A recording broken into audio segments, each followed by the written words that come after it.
Ambition's not a real simple word to define, I don't think. I mean, it can mean different things to different people. Somebody who is ambitious might just be all focused on going to get the money and going for the promotion and climbing the corporate ladder and not really knowing what they want. They just know they want more.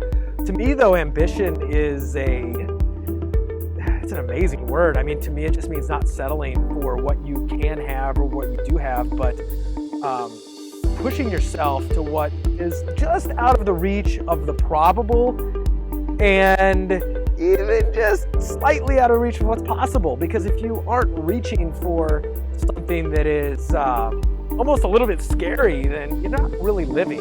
Yeah, you know, one of the most common questions I get is, how do you know it's going to work? And how do you do it anyway without that certainty, without that knowledge? I don't know it's going to work. Actually, most of the time, I'm scared to death that it's not going to work. I am wondering, what the hell am I getting myself into? Am I biting off more than I can chew? And am I going to be able to make this happen? There are so many variables outside of my control.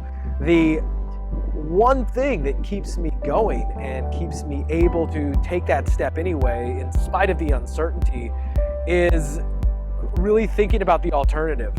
Not do I have what it takes to make this happen and to pull this off, but do I have what it takes to not try? And, you know, I don't. It really is okay to not be happy with where you are in life and to say, you know, I wouldn't have chosen this for myself. In fact, I'm really mad that either I feel like I was forced into this life by other people or by lack of choices or by the choices I made. And that's okay when you have something you really want. The thing that I found is that there's two types of people out there who feel like this. They're the ones who feel like this, but then they feel hopeless, that there's nothing they can do to get out. But then there's the ones who have hope in them, and they're like, well, screw it, if somebody else has done it, I'm sure I can find a way. And then those people look. And then they either find really great mentors out there showing them the path that they've taken, and they decide if it's right for them, or they find shady shysters who are selling get-rich-easy programs. Get rich quick actually exists, and it is something to aspire to. It's the get rich easy part that doesn't, and let me prove that to you. You see, a lot of folks think that it's impossible to get rich really fast, but they haven't quite defined what really fast means.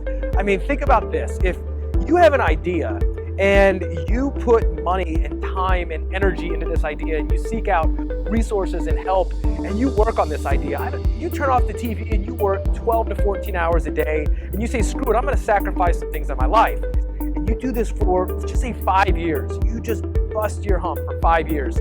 And then 5 years later, you find a company or an individual who wants to pay you to buy your business, to buy what you've put together.